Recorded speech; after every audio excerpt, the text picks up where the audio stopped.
Bonjour, je m'appelle Thierry Bergam, je suis un trentenaire plasticien, illustrateur graphiste. Je marie ces deux métiers depuis à peu près 6 ou 7 ans. Et en dehors de cela, ma principale activité, c'est professeur en dessin au Centre des métiers d'art de Pointe-à-Pitre. Mais je considère que je suis avant tout plasticien parce que ma peinture prend une grande partie du temps dans mon travail. Je cherche à partager avec les Guadeloupéens lors de mes expositions et la mise en place dans les galeries mon travail. Et je travaille depuis une dizaine d'années en tant que plasticien en Guadeloupe.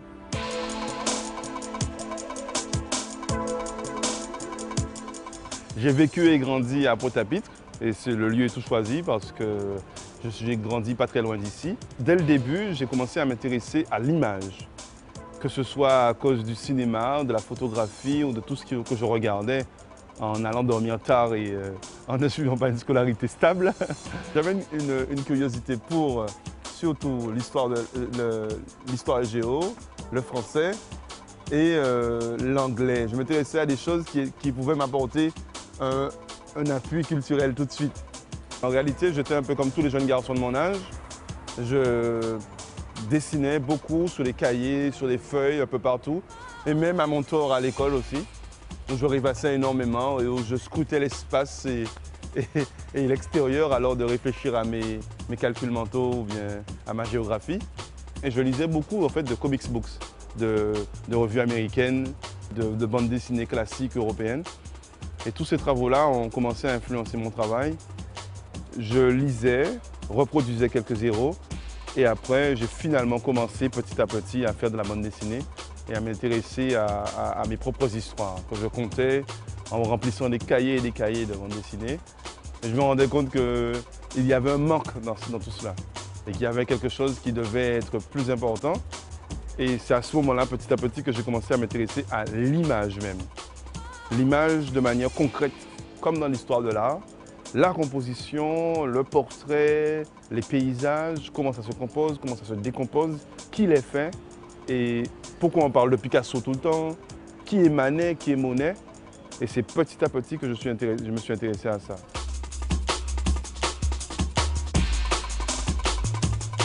Très tôt, le métier que j'exerce aujourd'hui, j'ai commencé à le faire parce que je travaille avec des journaux.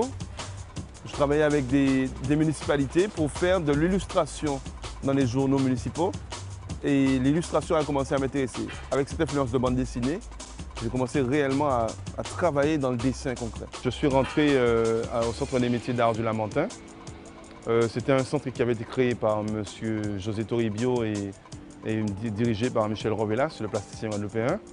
Et ce centre avait pour but de pouvoir préparer des élèves à des grandes entrées des écoles de beaux-arts pour pouvoir perfectionner la connaissance que j'avais déjà et mettre en place un peu mon travail en tant que plasticien. Donc je ne considérais pas que je l'étais à l'époque, mais c'était simplement une curiosité visuelle, dessiner et voir ce que ça fait.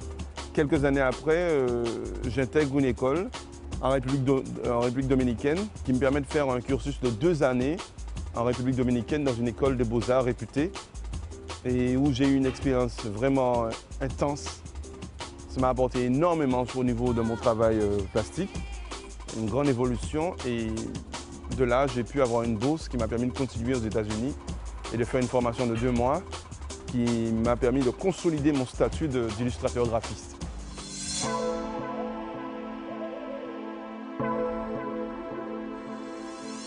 Quand je peins, la sensation que j'ai, c'est celle qui a construit mon travail pendant toutes ces années où je travaillais. C'est de pouvoir, comme un illustrateur ou un conteur ou quelqu'un qui a écrit un livre, de voir que c'est une valeur culturelle propre et que c'est important aussi, c'est de raconter une histoire, d'apporter quelque chose à l'autre.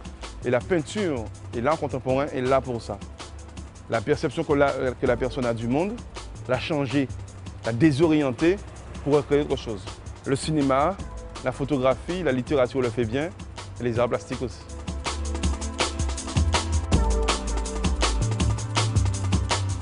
En fait, ma peinture est profondément influencée, comme la plupart des peintres, je pense, par ce qui les entoure. Je pense que c'est la musique que j'écoute, les livres que je lis, les films que je regarde, les faits d'actualité, de choses qui m'interpellent, qui sont autour de moi ou qui m'ont marqué particulièrement sur l'année, sur le mois ou dans la minute.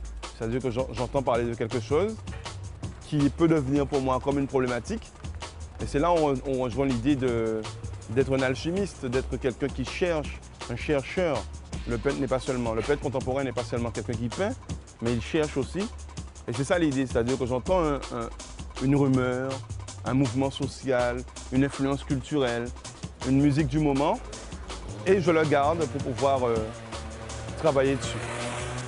Et en fait, j'essaie de le replacer dans un contexte où je vais essayer de mêler l'imaginaire au réel.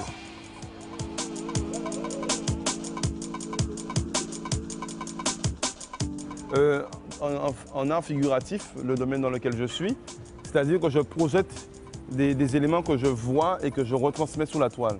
Un peintre qui est en art abstrait, par exemple, va peut-être poser un élément sur la pièce et de cet élément, il va pouvoir développer autre chose.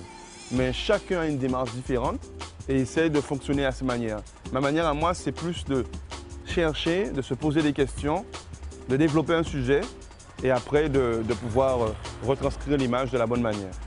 Lors de ma dernière expo, j'ai ressenti chez les gens beaucoup d'affection pour ce que je faisais parce qu'ils arrivaient à le saisir. Et ils faisaient souvent le reproche à d'autres plasticiens d'avoir un travail trop abstrait. Mais moi, je ne pense que les deux sont valables.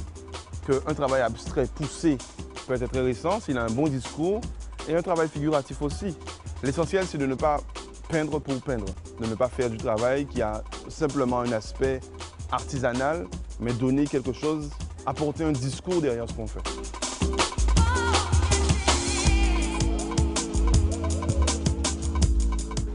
Le signe particulier, qu'on retrouve dans ma peinture, c'est surtout toujours l'idée de travailler sur des portraits et toujours avoir cette idée d'interprétation de l'espace, de travailler sur des images figées où je crée des mondes autour de portraits. En fait, je mets en place un discours esthétique propre dans chaque tableau, dans chaque cadre. Et la personne, le spectateur, se retrouve à chaque fois dans une petite histoire. Comme si on lui contait justement une histoire, on lui racontait l'histoire d'une vie. Et à chaque fois, dans ces cadres-là, je transforme un peu la vision qu'on a du monde. L'idée, c'est d'apporter du rêve.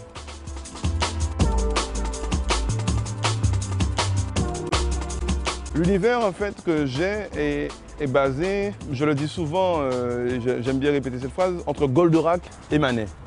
Goldorak pourquoi? Parce que je parle en fait de toutes les influences des films d'animation, des dessins animés que j'ai pu voir quand j'étais petit, qui ont influencé mon travail par rapport à l'image et à la connaissance de l'image. Et pourquoi Manet? Parce que c'est l'histoire de l'art. C'est ce que l'Occident nous apporte en tant que jeunes plasticiens guadeloupéens, d'être influencé par des images extérieures.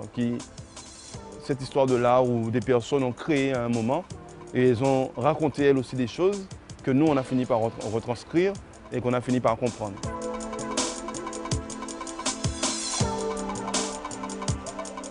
Le thème que j'aborde le plus depuis à peu près 6-7 ans, et à cause de l'influence du pop art, c'est l'être humain, et en particulier le Caribéen, dans son contexte culturel, social et politique. C'est-à-dire comment la personne peut se placer dans un contexte et créer son monde à lui. Et j'essaie tout simplement de traduire cela, de montrer aux gens ce qu'ils ressentent profondément en eux. Avec des thèmes simples, hein, des sentiments humains comme l'amour, la peur, les conflits, les doutes. Je parle aussi souvent de l'orgueil dans mon travail.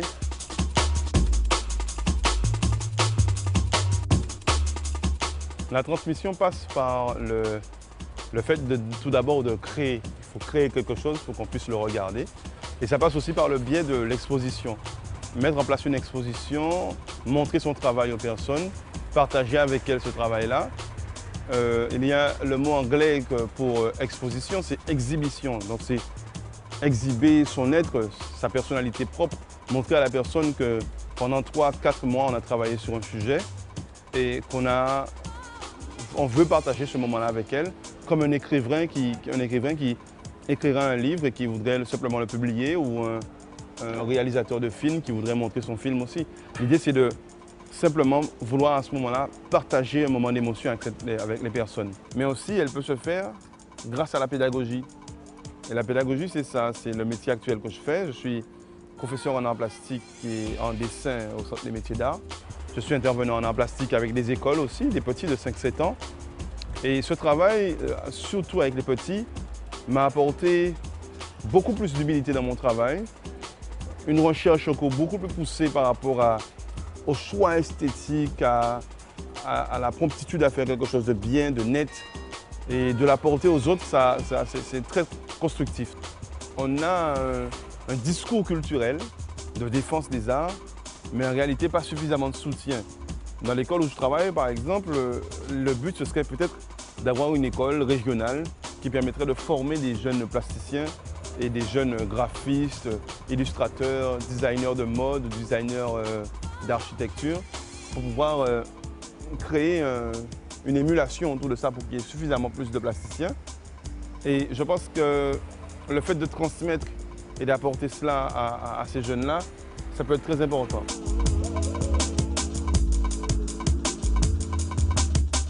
Le conseil qu'on peut donner à un jeune Guadeloupéen qui veut travailler dans les arts plastiques, c'est d'user de sa culture, de sa créativité et de sa caribéanité, c'est-à-dire d'être au fait de ce qu'il est lui, en tant qu'Antillais, pour pouvoir le transmettre après à d'autres.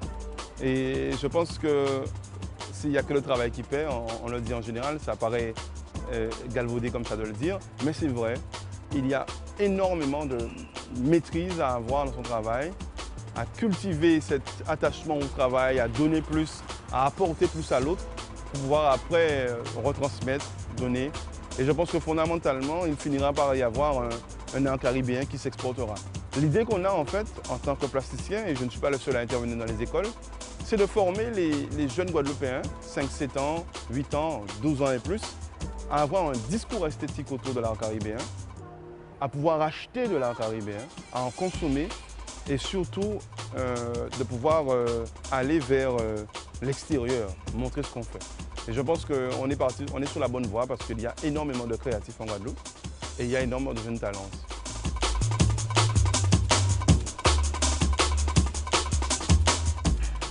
Le mot d'encouragement que ce serait de toujours créer, créer et continuer à créer.